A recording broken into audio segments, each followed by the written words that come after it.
民先生，大家来听，大家好，我是秦碧纯，欢迎再次收看《市民先生》直播。咱今仔日呢，要甲大家做伙来关心的是，政府呢准备要来开放着日本的核灾区食品这项议题。因为第5当前啊，就是2011年的3月11号呢，日本来发生了福岛核灾哦，所以迄个时阵，世界各国呢拢非常烦恼讲，哇，安尼这个福岛周围受到这核灾地区呢，因的物件、因的食品是不是会受到严重的辐射外泄污染呢？所以马上就拢禁止讲进口这个食品。但是现主是咱的中央政府伊就认为讲到了去年10月份统计资料调查起来呢，卫生福利部的资料发现讲，全世界目前只有台湾还有中国大陆呢这2个所在是无咧是专门来禁止的啦其他世界各国拢有开放，所以呢，咱的中央政府就决定讲嘛准备要来开放的日本呢，包括这个福岛还是没有啦但是呢，其他它周围4个县市呢，包括茨城、立木、群马跟千叶食品是有条件要来开放的但是如此一来呢，咱的民众就开始烦恼到底呢咱的检验的机制是不是有够严格？我们的检验技术是不是够到那个水准，跟欧美国家怎么相比呢？还有我们民众是不是到底会不会去吃到那些有遭受到辐射污染的食品这种是咱民众非常关心的所以这项政策呢，咱今仔日邀请到几位贵宾，到咱节目当中，跟咱做伙来探讨，希望讲呢，透过咱意见的表达，会当互咱的政府一寡参考好，咱即摆先来介绍今仔日到咱节目当中的贵宾，咱首先要欢迎的是台南市政府卫生局卫生稽查科长林美良林科长。主持人好，咱观众朋友大家好。好，第2位咱邀请的是台南市议会咱的议员林彦柱林议员。主持人，然后所有的乡亲大家好。好，接下来咱邀请的是成功大学生命科学系的副教授王浩文王副教授。主持人好，各位观众大家好。好，接下来是主妇联盟环境保护基金会的南部办公室的专员心怡女士。主持人好，现场来宾还有观众朋友，大家好，我是主妇联盟环境保护基金会办公室专员心怡。好，非常欢迎4位贵宾到咱节目当中。好，咱一开始咱就来针对的讲，咱政府准备要开放这个日本核灾区的食品这项政策，咱来听看现场来宾的讲法好，咱首先的邀请到我们的科长。主持人大家好因为其实核灾会发生到今已经有5档啊。是因为这个产品慢慢因为咱的交流的部分非常的顺畅频率也非常高。那对于产品的一个安全性我们也政府单位已经监测了一段时间了。是。那认为说其实可以逐步的有限定的，慢慢的来开放这样的一个自由贸易。所以才会有这样子的一个公听会来举行。是。那当然，政府还是要尊重民意，咱来听大家的意见，来尊重看大家感觉安尼有安全还是无安全。因为阮已经把所有安全的数据有整理出来，来让大家来做一个公正的来判定，有适合来咱台湾啊无？若无适合的，大家嘛是会尊重民意，以民意为主要的依归。所以其实这个是中央的政策嘛，咱等于监护后面就是一定爱来配合嘛。是。所以你配合执行的时阵，当然就是讲，民意其实也是这第一阶段要实施非常重要一个依据啦，但是伊嘛有举办几若场公听会，咱嘛知影，几若场公听会拢有足侪民众咧抗议，所以代表讲，这个议题确实是引起争议的一个议题好，咱接下来听看呢，林议员你的看法。我想人民的健康利益大于政治的利益。当我们看到说中央推出了分2阶段的核灾食品要进口，刚刚有提到说，只有我们中国大陆跟台湾禁止而已嘛，对。但是这数据是错误的。我希望中央政府不要这样骗民众当我们来看这个数据美国它是针对14个县是不进口的。那我们来看，就光韩国有12个县也不能进口，所以我希望民进党政府不要因为我讲了，民进党那个人民的健康大于就是政治的利益。那你说进口的这样一些产品，你还没进口，但是我们在坊间就买得到了。你看啊，上次说实在的。一个政策，危害到的是市民的健康。那各地区的，我要这样讲，卫生局，我今天也不是说来指责卫生局，因为中央的一个政策，然后让地方卫生局人员的不够，该如何的稽查，这个也是在我们台南市买得到的啊。但是呢，今天我还要带这些产品，然后还要来带这个收据呢，来这里做个澄清这是非常遗憾的。因为当天呢，当我提出有这一些在查出17件的产品的时候，那卫生局就发出了一个新闻稿，说这一些东西呢是来自呢网络啊，或者是自己私带进来的。这并不是。这是在我们台南市的一家贸易商买的耶，它是进口的它是写贸易商嘛。那你这家贸易商，假如说它是私带的话，那代表它是走私了哦。所以我们都希望说，透过今天这样一个节目啦，当然是针对现在在各地大家都很害怕嘛，因为呢，所有的大概就是专家他就讲了嘛，讲说，这个物件吃到，咱的物吃到核灾地区的食品，那就是会有骨癌、血癌。那孩子呢就会变成成长发育不健全，那还有就是说，孕妇生出来的孩子会变成畸形，那还有就是说，有一些专家他们在提出来的数据就是说，那针对那个地区的，比如说植物啊，还有那个动物的部分啊，它就会变成是这个样子。我大概来讲一下我们今天看到这个猪就变成是这种型的嘛，那这个菜头。我说这菜头哪像菜头，是5根手指头，很像棒球手套然后这个是青椒那这个是向日葵，可是很像菊花。对。那我们看蝴蝶本来是长得很健康，是要有大翅膀，可是它变成这样，这民众当然都会有疑虑我相信说，日本人不想吃的东西，怎么会进来台湾给台湾人吃？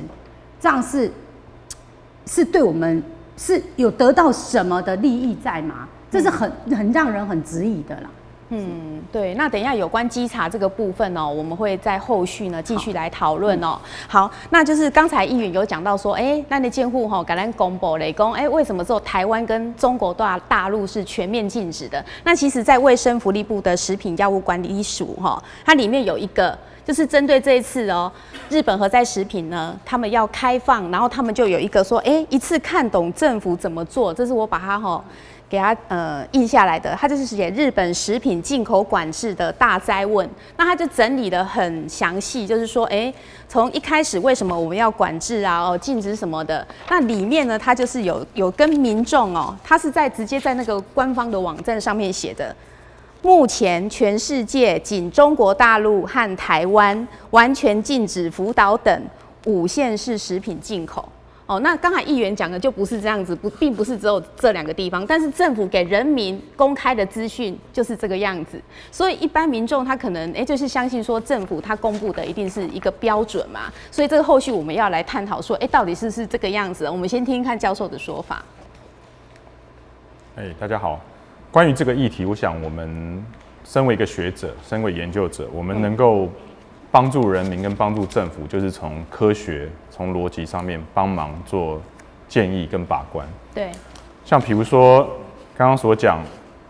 我们是不是在日本那边，他就必须要拿到合格的证明？那进来之后，我们是不是在我们政府的部分也要再做？如果逐批检验成本太高，这我们可以理解。那是不是在适当的抽验或者不同的，比如说高单价的东西，我们检验的这个比例高一点，这个是符合这个经验法则的。所以说，我们认为说，在这个部分是不是必须要再帮这个社会做一点建言？那第二个就是说，其实核污染对于生物上来讲的突变，它到底是多严重？一个是外部的。比如说，大家都很担心，我们去照 X 光照过头，我们去这个旁边有放射性，你走过去，你今天接受到多少放射性？可是食品我们所面对的问题，它是吃到肚子里面，那吃到肚子里面可能它就没有我们的衣服保护我们，可能没有我们的皮肤外层保护我们，它就直接会攻击我们适当的一些可能发生问题的细胞。我想这个部分在实验的数据，它是不是非常的完善？那我们是不是在依照这个的同时，其实国家也能够启动这个真正的研究的部分，以实际的数据去让人民去做心安？对。那教授，依照您我们知道你是这方面的专家嘛？那你来看欧美跟我们台湾，目前我们台湾有这样的能力去做这样的一个检验吗？因为目前来讲，整个在做核能相关大概就2个单位，一个是清华大学以前这个核工所那现在当然他们改名了。那另外一个其实就是原委会，还有跟他下辖的一些这个实验室，当然还有台电的这个部分，那也算他们算同一个部分。是。那我们知道，其实在这次在11月、12月的争议，其实一些不同的核种，像比如说我们这边可以看到一些，比如说在核福岛的部分的时候，我们看到一个部分就可能是铯137，还有铯134。它这个都是由于这次福岛这次发生污染，它的这个铀突变下来的一些放射的这个放射源。那第二个就是刚刚发生污染的短期之内，大家最担心的就是碘131。那碘131为什么大家那么担心？因为我们的甲状腺它很容易把碘直接就把它环境中的碘抓进来纳为己用。那所以说你抓到一个有放射性的，就好像在你那个甲状腺附近一直在给你做放射治疗。好的话，当然人家这个说可以治疗癌症，但是如果你是本来是好的，然后你照射的过头了，会不会发生什么病变？这个就真的很难去说了。但是由于碘131它的衰变期比较短，8天，所以大概过了这个一段时间，可能衰变了大概比如说20次以上，30次，就是20个8天、30个8天以上，可能大家就比较不担心这个问题。那第3个大家所担心的是这里所看到一个叫做铯90。那铯90事实上大概是这次我大概查了一下，就这次立院的这个教育委员会有去这个实地的审查的部分，就发现说以上比较放射性强的，它有办法是做检测。那铯90它的放射性比较弱一点，那目前的检测方法可能要花费大概7天。有人说10天，有人说14天，当然是看你的化学反应如何。那你如果说它是生鲜制品，然后已经有这个铯的污染，那不是都吃下肚吗？对。那我们在现有制度下有没有办法建立一个人民可信的？比如说在输入之前就已经有一个证明了，那输入之后我们还有持续追踪，只要有出问题的厂商或出问题的产地，我们就必须立刻反应，跟日本那边方面交代，就立刻把它停止掉。我想这个部分是对于人民的安全一个最重要的把关的。对，没错。好，那我们接下来听听看专员你们代表那个主妇联盟的立场是怎么样？对这个问题，其实在对主妇联盟基金会来讲，我们从311之后就一直持续在关注这个问题。那包含最近我们也有组团再到日本去做一个访调。其实这不应该只是一个所谓国与国之间的贸易问题，它其实更基础的来讲，就是我们的食安问题。那这个食安问题，其中有很重要的一环，就是说民众对于政府其实是没有信心的。那在失去信心的这个过程里面，你政府要怎么去重拾跟建立跟民众之间的信任机制，这个东西很重要。对，包含我们有没有足够的检验能力，或者是说我们有没有足够的检验设备。那去年8月的时候，其实政府有一个官方团，那他们是到日本去做相关的访调，但是这个也是被大家评论说这个不够透明，或者是它的那个访调的内容是有一些可能偏差的。对于是在去年12月的时候，我们自费，像是主妇联盟基金会跟绿色公民行动联盟一些公民团体，那我们又去了一次日本去跟一些 NGO 团体还有当地的民间团体去做一个深入的了解跟访谈。那日本当地的民众他们的认为是说，政府连跟我们日本人的关系信心的建立都不积极了，他们怎么会那么积极的想要赶快把这些食品出口呢？这是他们对于我们去访问提出的一个他们的一个观点。那换句话说，就是说回到我们自己国内来看，就是一开始我提到的，我们有没有足够的检验设备跟人力？以国家的大方向来讲好了，就是说，如果我们人民已经对政府失去了信心了，那是不是我们在民间也可以有这样子的团体或者是设备，我们可以去做民间自主的检验？因为我们在日本看到的情况是这样子的，好比说他现在规定说，哦，100贝克好像是没有问题的，就是大家好像公部门检出来，你100贝克以内你可以安心使用嘛。可是日本人他们是连10贝克都不接受的，甚至他们自己的公民团体，他们自主检验，就是说4贝克他们都还是有疑虑的。那日本的检验方式，因为数量很庞大，日本人没办法逃，他们必须要吃嘛，所以他们公部门采取的检验方式，好比说1袋米，然后可能15秒就这样子扫过去。那其实大家会认为这样子的检验方式是有瑕疵的，所以民间团体在这核灾现在5年半快6年以来，他们已经有比较成熟的检验能力，他们可以花更长的时间、更精密的设备跟人力、专业的人力去检测他们吃的东西。可是这中间有一个很重要的问题，就是说，就算检测出来是在科学的合格范围之内的，那安全等于安心吗？就是民众他还是觉得不安心嘛，他还是会去选择其他的食物来吃。对。可是这中间有一个更重要的东西，就是民众在中间建立了知情权。他们知道这个东西是从哪里来的，那这个就是民众他们在这个过程里面他们培养出来的能力。那回到台湾来看，我们有这样子的能力吗？我们是跟日本还有一定的距离的。那为什么我们现在在很多的场合可以看得到社会上有一些恐慌，或者是说在一些公听会有一些骚动？我觉得这个很明显的就是民众跟对这个议题的不够了解，所以他们会害怕，他们甚至可以在一夜之间。就是宣布有公听会，隔天就能够立刻去反对这个事情。我觉得这个是一种激化，也是一种对立。这个中间是没有人有足够的时间去了解到底发生什么事情，为什么要开放，它开放了什么？好，我觉得在大家在消化这个讯息的过程里面，需要更多的时间跟讨论，这不是靠着情绪就可以去解决的问题。而且我们有台湾很多优秀的科学家，或者是有很多优秀的人，我觉得大家应该再集合起来，好好去思考。大方向中央应该怎么做？那在地方可以怎么做？对，这是我们的看法。对，没错。那刚才专员有讲到一个，可能政府他们检验出来是安全的，但是民众你真的吃了安心吗？他可能每个地区、每个国家它的标准不一样，或检验方式不一样，它的能力技术也不一样。那所以你跟民众说，这安全的它可能只有100或是40。对不对？他说，这样合格在安全范围内，但是民众他说，我希望吃到0的，完全没有污染的啊，不然我怎么会安心呢？所以这个真的是值得大家好好来深思的。好，那刚才有讲到说，那我们中央啊，跟地方到底中央有它的政策，那地方怎么做？那我们知道说，台南市政府这边卫生局呢已经有启动这个稽查进口日本食品的这个一个专案嘛。那稽查从我们稽查到现在，大概一个怎么样的一个状况是不是可以跟我们的民众来说明一下？是来甲咱主持人甲咱的市民来做一个报告啦吼。是，因为咱中央其实伊的专案呢，起早是12月中旬才开始。但是咱台南市这边消息一出来，阮就开始哈，我在这边就开始运作了。所以说为什么会大家在这个刚好这个主题上，我们马上就已经有提供说我们有抽到简体的相关的这样子的一个新闻哈，主要就是我们很早就11月中旬，我们提早1个月就运作了。好，那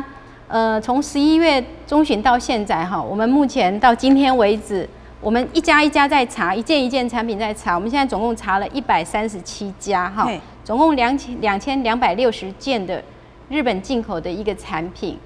因为这个标示不是大家想象的那么简单查，那么容易查哈。对，每一个产品它跟台湾的法规规定的不一样，台湾一定要诚实标示说你是哪一家工厂做的，但是日本不是，它是用一些代号，用代号，对，用代号，跟他伊甲你讲啊，我当家做的，结果不是，伊的代号写的是伊的子公司还是伊的代工厂，可能是另外的，也许在群马了，这个就变成说你在现场查的时候，你不容易从标示上面马上清楚的看到。说到底是哪里做？你必须要透过网站，所以你要去进到这一家制造公司的网页，它网页才会告诉你说，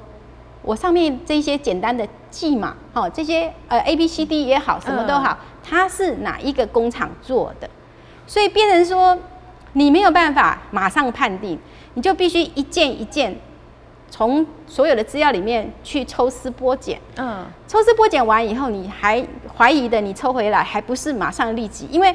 其实贩卖者都不一定就是那个行为人。那我们今天要抓的是行为人，要从他这样子一个违法的行为要来做一个阻断。所以说在整个这样一个查的过程，我们人员实在是非常辛苦，但是也辛苦。你们稽查人员其实人力也是不足嘛，对不对？我们对议员也很抱歉哈，还好有议员在这个部分有提供这么多产品，让我们知道我们的不足哈。感谢议员对政府的一个督导，那也让我们有进步的一个空间啊。我想从议员能够查到这么多产品，后续哈我还是一定要在带领我们所有的稽查同仁，把这一块哈无论如何还是要把它圆起来，为我们的市民食品安全来做一个把关。对，那这段日子以来查了2000多件嘛，那其中有违法的有多少？目前我们总共查到就是标示不合规定的部分14件，那其中有3件哈就有可能是从这5县来的，包括1件辅导哈，然后2件是群马的。可是因为后来我们有送验呐，还好实验室也让我们的市民哈安心了一点点，就是我们验出来的这些报告、这些产品，目前为止都是符合规定的，都符合规定。对，这个检验报告已经有了啦哈。就是说，其实食品要进到台湾来讲，有很多的管路。当然，依照我们政府单位来讲，我们希望它是合法的进口。那这些产品必须提供检验的报告，对，好，检验报告，而且要有官方的证明说它是合法的工厂做的，然后是已经有检验过了才进到台湾来。对，但是因为就是我们现在是真的是。地球是一个真的是地球村呐，哈，对，就是日本也在隔壁而已，对，所以很多人其实他是到日本旅游的时候，他觉得这个产品非常好，希望带回来跟大家分享。可是相对了，我们就很多刚刚提过了，这些固有记号，或者是他没有去想到说，原来这5县是不能够进到台湾的，他的产品还有安全疑虑等等这些问题，所以就会变成说，从网络上的。从自己带进来的，甚至于说他网拍也有人吃不完，他就跟你挂在网络上就网拍了。那这个安全的部分就没有透过我们政府来做一个把关。对，我们也真的也是希望真的是希望全民一起动起来了。对，所以查到这3件，它就是其实是民众自己带进来的嘛。目前我们查证的结果都是民众他们自己带进来的，一件是在网拍，它就是单只有1袋。其他是好吃，自己就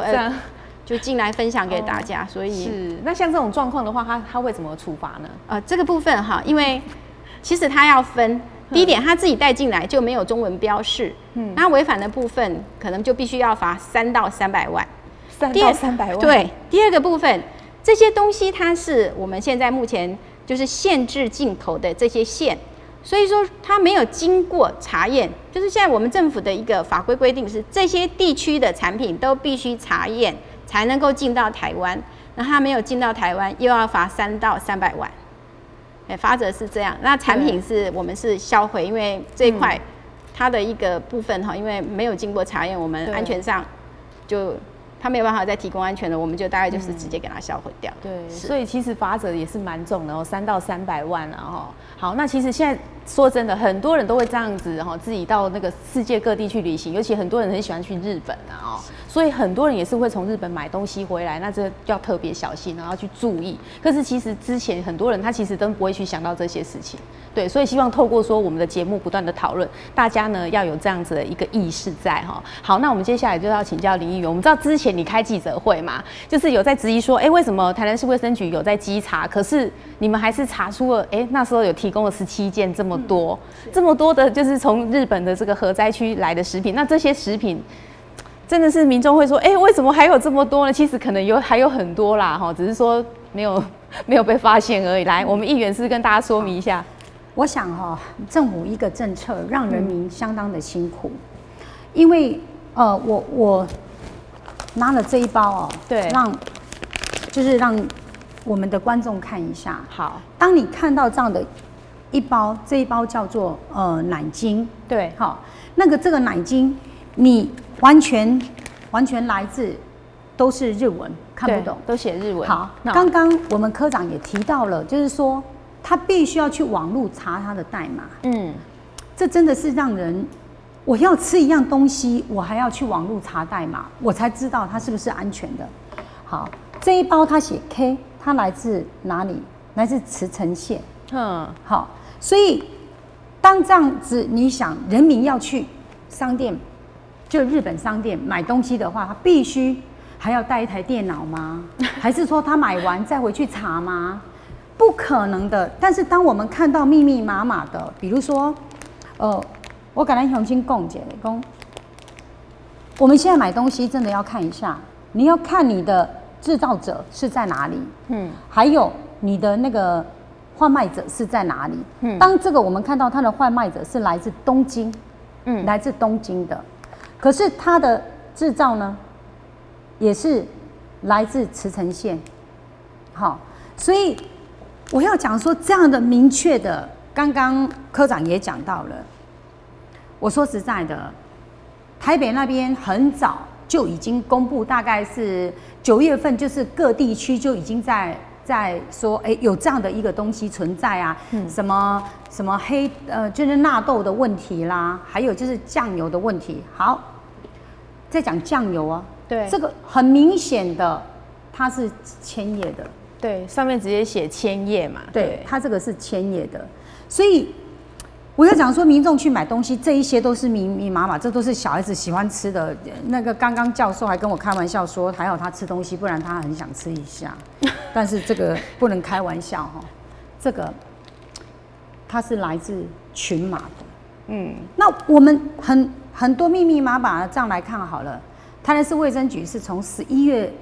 16号开始稽查。对，稽查的时候有3件一是来自福岛。2件来自群马，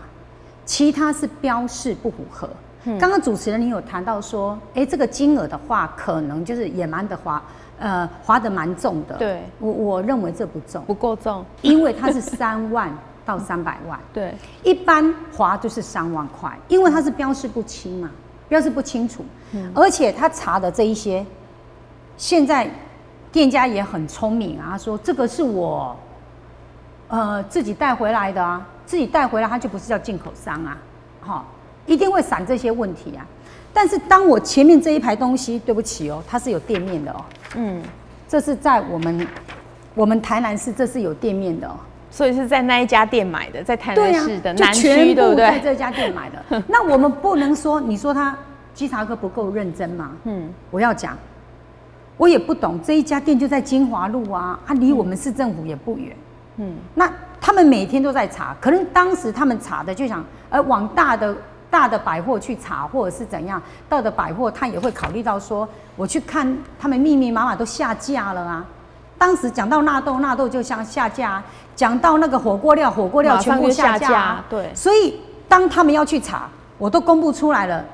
当然店家早就下架收了啊。所以后来卫生局有再过去查，对。那个查了之后就已经都没有了嘛，对，所以我要讲，假如说在当时我也在这里很有的台南市民啊，共同大家为了身体健康，你有疑虑的，你买当来我服不出，你买当通报卫生局，咱共同去查，为了咱今买整个的食安问题，就是像刚刚我们秘书讲的食安的问题，那这个是来自核灾区，我们现在不能贩卖的啊，就是不能去卖啊？为什么？坊间这么多，对，所以政府在刚刚所讲到的，是不是说，刚刚教授有提到，我们的是不是抽查室啊？就是你每件要查是不可能啊，那你有抽查室？那你讲到抽查室好啊，边境人员，我们的边境人员才50多人呢，你就像要抽查也抽查没办法抽查，所以又看到说边境人员的不够。又看到我们要如何去做这一些说核灾的食品去检验，我们检验这样一件产品要17分钟当我们看到说你在检验的这个部分啊，我们的人力才10人10个人无所，1个月才检验1500件，怎么查啊？所以政府在整个你要进核灾区的食品进来。你要就像教授讲的，能不能说好，对方提供他真正的证明，然后呢，到我们台湾，我们还有办法这个能力去稽查，这样才是让那个人民是会健康的。你假如整个配套都没有，那你就茫然的就说好，我开放，我还要分2段式的进来，这样你想，人民怎么不会出来自己主张他身体的健康？我吃的我自行负责，不是你政府说的算呢。你这样子会危害到我跟我的家人的健康。人民，我相信现在人民已经不笨了啦，真的是不是很健全的。希望政府真的要悬崖勒马，不要茫然的进口啦。对，所以其实吼，做侪人去买物件的时阵，伊是无可能讲，像议员讲的，炸一台电脑，我家己现场底下查啦。因为大部分人都会相信讲，你今天可以上架的，应该就是合格的嘛。要不然的话，你去买什么东西，根本就不可能会安心。所以针对我们现在这个台南市稽查的部分，是不是教授也跟我们谈一下，这个检验机制是不是有办法比较完备一点呢？其实刚刚在那个节目开始之前，我们还在互相沟通这个聊天的时候，有讲到一个重点，就是说。像这些核食品，可能是灾区来的，但是它起码它是标示日文，你会不会去看它？那我们就回到基本点，像比如说我们小时候，比如说跑去这个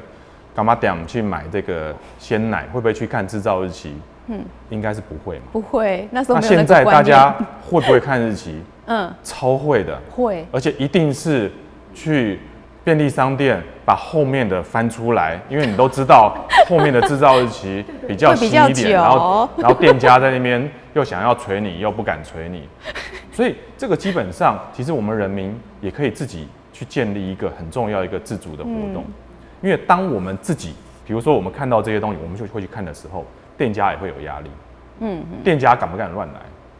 如果店家敢乱来，我想他应该就准备要关门了。为什么？因为人民已经有觉悟了，对，有崛起了。所以在进口食品，基本上我们应该要分成2个东西。第一个就是刚刚这个科长所提到的，它是不是属于私自带进来的？比如说，我们有时候去日本这个全家旅游，有时候比如说去这个开会，或有时候是出公差，你可能只是肚子饿。你就跑去便利商店，然后随手抓5包，结果你那天没有饿到那么严重，你就吃了3包，你2包就带回来了。要是真的踩到线，这该怎么办？这是第一个问题。第二个问题，如果是有系统的把这个进口进来，我想这个就是刚刚议员所要强调的，我们在检验的部分，我们是要采用什么方式？那我在这边有一个先跳脱这个核食品的部分，我们这边有一个就是我们自己成功大学生物科技中心，我们自己在推的事情，我们叫做双盲认证。什么叫双盲认证？双盲认证真的是有一点讽刺。大概在中研院事件发生之后，现在全民大概都都知道叫双盲认证。可是双盲认证它是比较生物医学药学它的认证，它就是要让受试者自己不知道我吃的到底是安慰剂还是有效的剂，包括我给药的人，我自己都不知道，因为它打成锭之后，外观、颜色、重量，放到嘴巴那个第一个感觉是一模一样的。那同样的，在食品双盲认证，因为我们自己学这方面，我们就回归这整个议题，讲说我们要怎么样帮这个社会。那双盲认证，第一个，我们先不讲这个核灾的部分，我们先讲目前台湾的部分。大家都知道有 SGS 这个单位，那 SGS 它的检验是怎么样？到底是政府或者有第三单位他去采样，然后送给 SGS， 还是由我自己厂商我出品我送给 SGS？我想这是一个2个截然不同的一个逻辑。如果说我是厂商，然后你是 SGS， 我送给你，那我送的东西一直都没有问题，所以你也相信我，所以下次我就跟你讲说，阿内啦，就反正证书你就来，我不会出问题了。惨了，这次就出问题了。那什么意思？就代表说，如果说有个第三方，我们现在自己生物科技中心所做的事情，就是说，我们已经尝试以茶叶为例，我们有几个，比如说台湾几个有名的茶，我们去帮它重新包装，想要帮它推行销，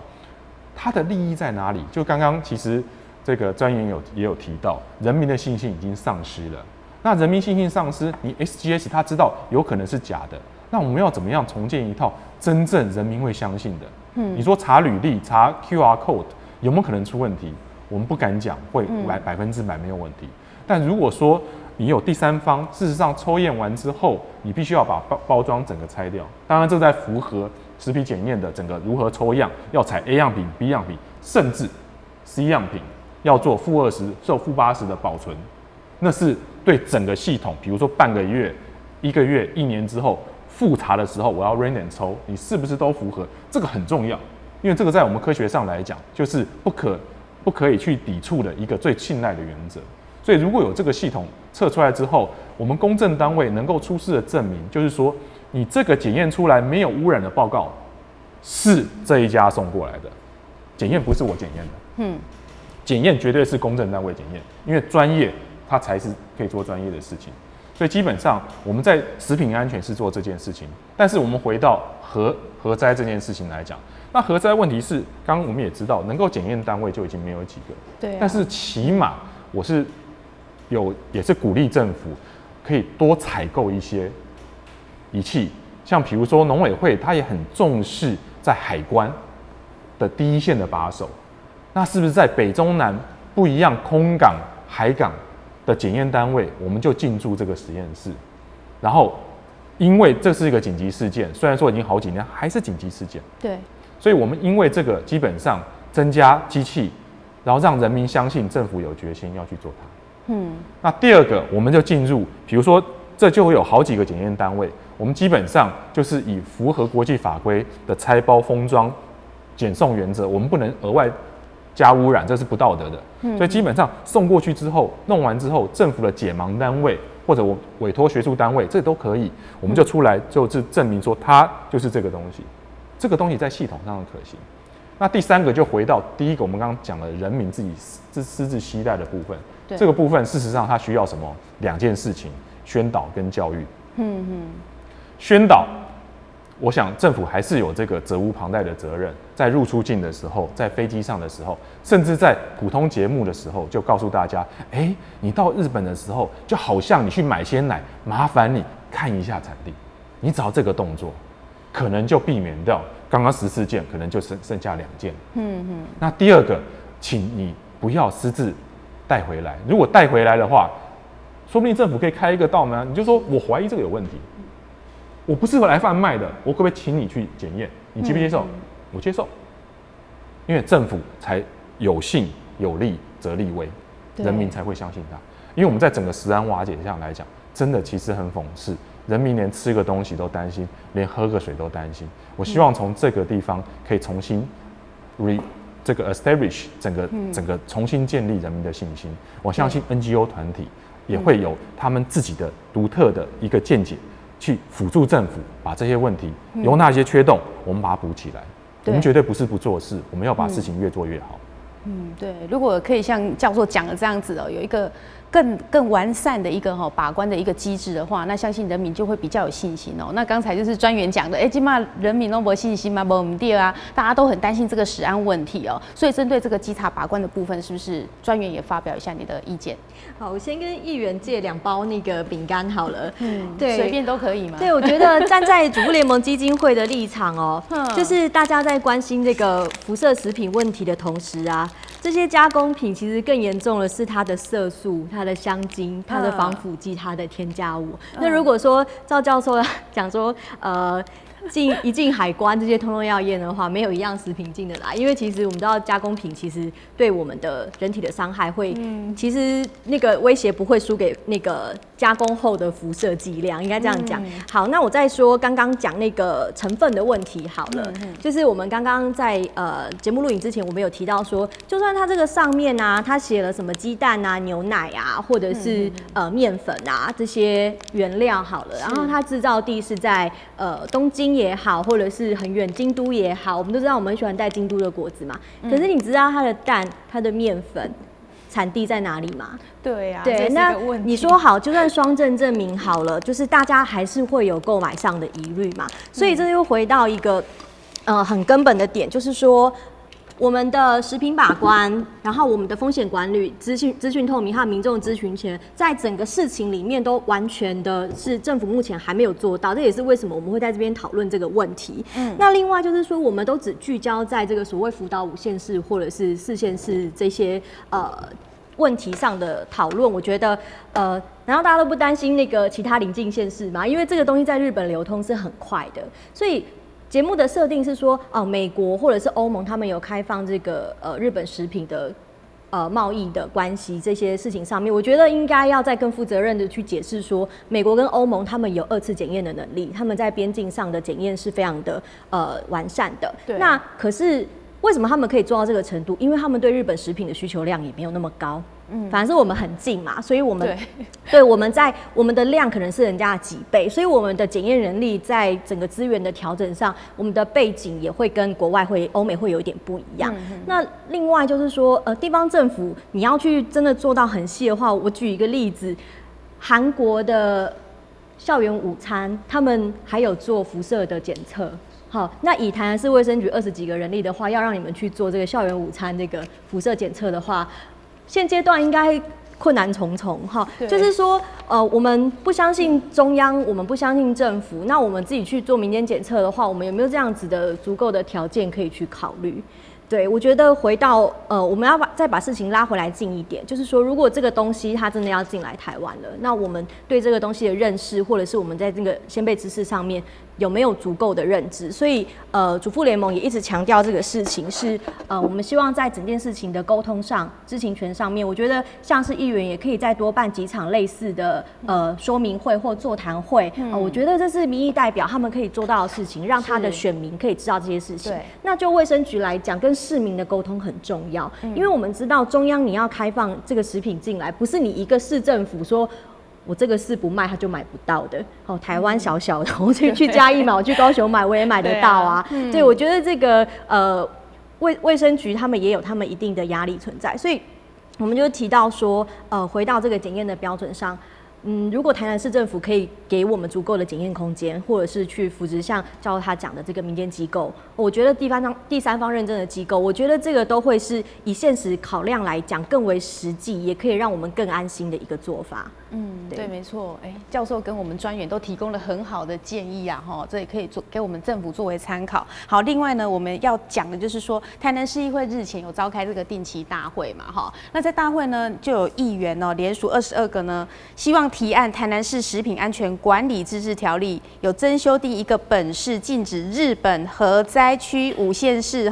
包括这些食品进口与贩售，但是呢。这些议员提案民进党有一些议员他是持反对的啦好，那为什么反对呢？我们其实本来今天有请到这个民进党他的总召李退智议员，但是他刚好要出国，所以他有事先让我们录了一段访问来表达他的意见。那我们现在就来听听看。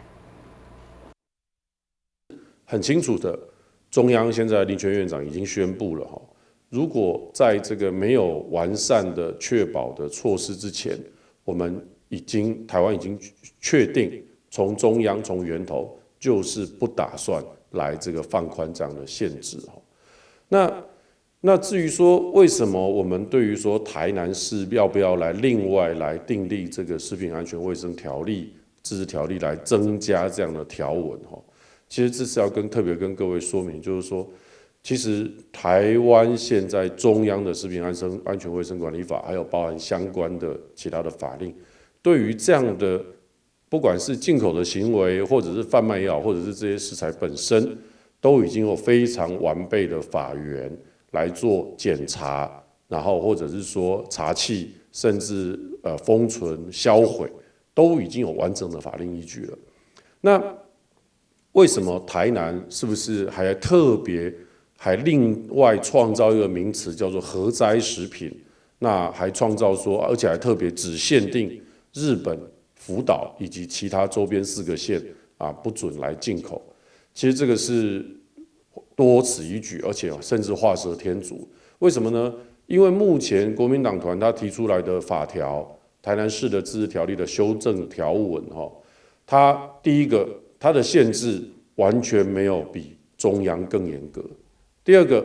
它的罚款罚则也一样比中央更加的宽松。它的罚款的金额也比中央的还要低，这是地方政府的权限，它就只能到这样子。那我们在中央的这个整个食品安全卫生管理法都已经有完备的法源跟这个处罚的方式的时候，实在大可不必来订定这样的多此一举的条文哦。同时呢，也要再三的声明，因为他指定了所谓的什么日本核灾食品，那我要跟各位报告，我在议会同样这样发言。其实，那车诺比呢？车诺比也就是过去的这个苏联时期乌克兰境内哈，那这样的一个核灾，最近还又改善了，他又另外再打造了一个防辐射的钢罩，又要把它再造起来。那试问，国民党团提出来的食安条例，它有限制到乌克兰的车诺比地区的食品吗？没有啊。那同时，我要跟各位报告，如果认真要去检讨，中国一直在这个新疆地区进行大气层跟地下的核子试爆，一直到1996年才停止。那这样的辐射线残余，有没有人去呼吁去检视呢？那国民党的食安条例有没有订定中国新疆地区的食品不能进口呢？也就是说，当中央已经讲得很清楚，凡是受到辐射线污染的食品或原料，都是一律不准进口的时候，你还要去特别针对若干特定的地区，不管是日本也好，甚至假设一直定下去，是美国3离岛、中国新疆，然后乌克兰这个车诺比，定不完啊。所以根据中央法令，我们针对于受辐射污染的食品原料，做最严格的这个管制跟查缉。那同时呢，也是我们地方政府也依循这样的法源来做一个全面性的来这个抽查跟管制。我想这样子才是一个正本清源的一个对国人健康能够负责的做法，而不是今天针对性的针对特定哪些地区，那也不知道它到底有没有辐射污染，就这样把它划下去。我想这个是对国人不公平，也对世界贸易是有不好的示范。好，以上呢就是我们民进党团总召李退之议员哦，也公还哦啊，所以咱今嘛得来签告这个国民党我们的议员林彦柱林议员来。我想李退之议员讲这样的话哈，这绝对不是国民党的事，这是全台湾市民啊人的健康的事情哈。增订食安自治条例增加，是确保这一些核灾的地区食品。假如说政府要进口，也不能到台南市来。如到台南市来的话，我们地方要自己在增订的条例是要多罚款，绝对不是说罚款比较少，因为中央只定的是只罚一次，我们地方是连续罚的，所以这不是只有台南市，我相信台中还有那个新北跟那个台北市政府都有，甚至嘉义他们都自己有通过这样的一个案。那为什么台南市就我不懂得为什么民进党的议员就要做反对？我希望说，为了人民市民的健康啦，哈，绝对不是国民党议员的事而已啦，是不分蓝绿，不要打这个口水战，共同的来为民众的那个生命健康做把关呐。那李退之议员确实他在议会的时候，他就讲出说，那车诺比呢？你们怎么不进口？不阻止车诺比？对不起哦，我怎么查网站哦都没有车诺比的新闻呐。所以要讲话的时候，要必须把一个数据拿出来。假如说今天真的有车诺比的事件的食品来到台湾，造成怎样的一个危害，还是说造成市民的那个这样的一个疑虑，那我们应该要检讨啊。可是我们没有看到啊，所以说希望说民进党的议员呐，哈，市民的健康比政治口水重要啊。好，那我们接下来就是教授，你也针对那个李议员的说法来讲一下你的看法。我想对于我们自己来讲，核污染它如果已经散布在某一个区域，它已经不是某一个国家的事情。所以就跟我们大家想要去享受生活一样，我们其实不管是什么政党，我们都希望我们要做到一件好的事情。刚刚讲到车诺比的问题，因为我们本身是生物学家，对，其实在那个区域大概在20-30年来一直有在这个严密的监控，包括它的野生动物，包括它的植被，包括它野生动物去分类是吃荤的还是吃素的，那基本上呢，在车诺比早期，其实出现了现在福岛周围有同样的一个现象，就是很多污染没有想象中的高，不过都是有污染的，我不是说没有污染。第二件事情，某些特定的植物，它的污染特别高，你应该往好处想，因为这些植物它会吸收污染，它可以帮忙把环境中，就好像我们以前看宫崎骏卡通一样，去净化世界的感觉，它会吸收，因为刚刚讲过。丝或者铯，事实上它就好像钙、好像钠一样，它会被吸收之后去保存在里面。所以福岛目前检验到很好玩，就是2个东西，持续性的会特别高辐射。什么东西？第一个是蘑菇，香菇类。蘑菇，第二个是野猪。野猪，因为野猪会去那边瞧吃蘑菇。对。因为真菌类它确实会把很多这些金属离子纳为己有。所以在车诺比，你去看它里面的这个核灾的这个机组上面长满了黑色的霉菌，它耐高辐射，它可以吸收东西，所以基本上，其实我们政府可以去以车诺比来讲，其实在车诺比发生的时候，它从无论是风向往东还是往西，都扩到北欧、中欧，一直到甚至是西欧的部分，所以其实欧洲那时候确实有持续性的建立。所以在这个部分，其实可以用科学的数据，我们去说服大家去检查。第二个，不论进不进口，其实基本上以我们在做科学的基本来讲，因为我自己博士是从德国拿的，我在德国所受的训练，令我印象最深刻的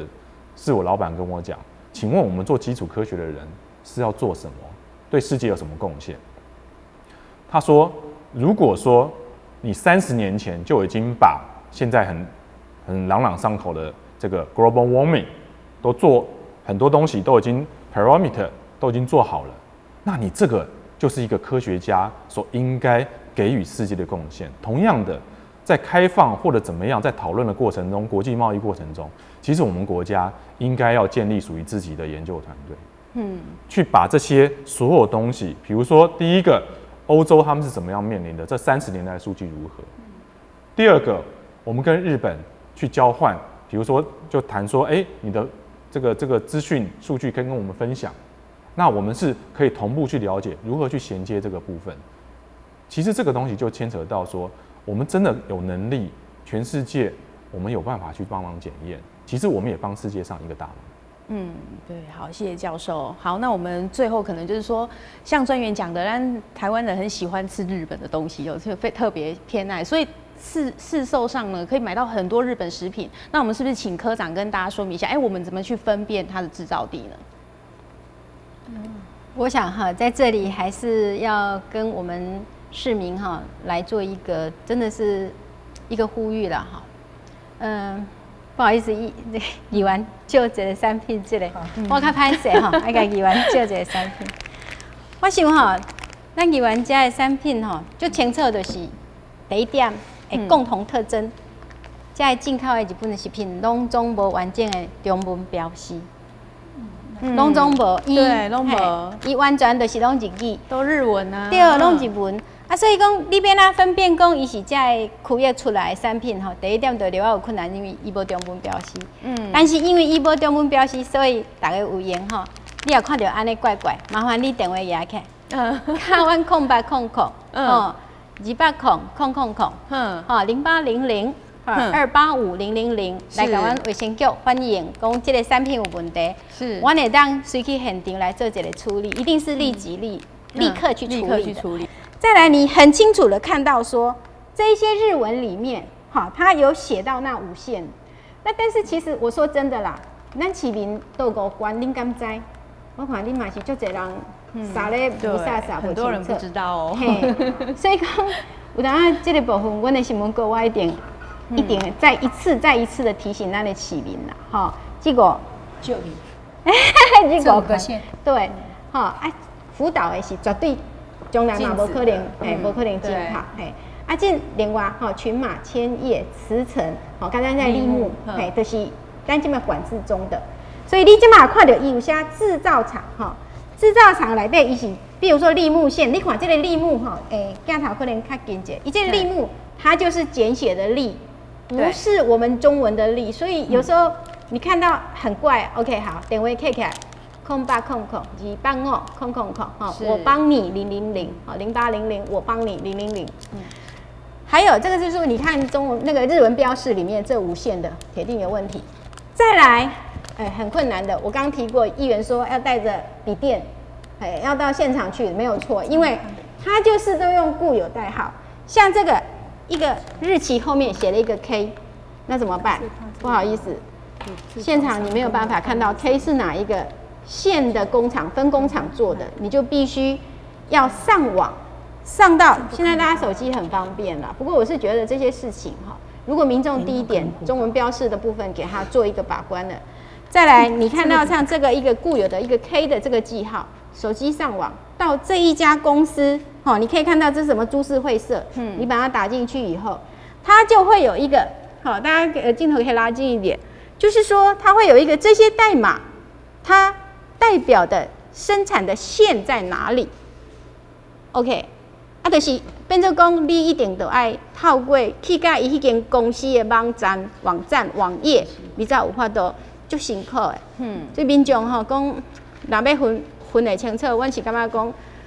以阮政府来替恁把关，但是我嘛希望讲，恁若感觉有嫌疑的，咱全民一起来围堵。谢谢。所以如果说有疑虑的话啦，就直接打卫生局的专线是最快的啦。好哇，那我们把时间都用光了，可能来宾有需要做结论吗？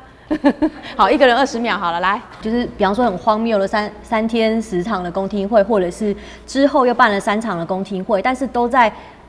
最后2场甚至没有开成，都在吵吵闹闹之中结束。我觉得这也是失去一个对话的机会，所以我们还是希望在这样子的前提之下，民众他就像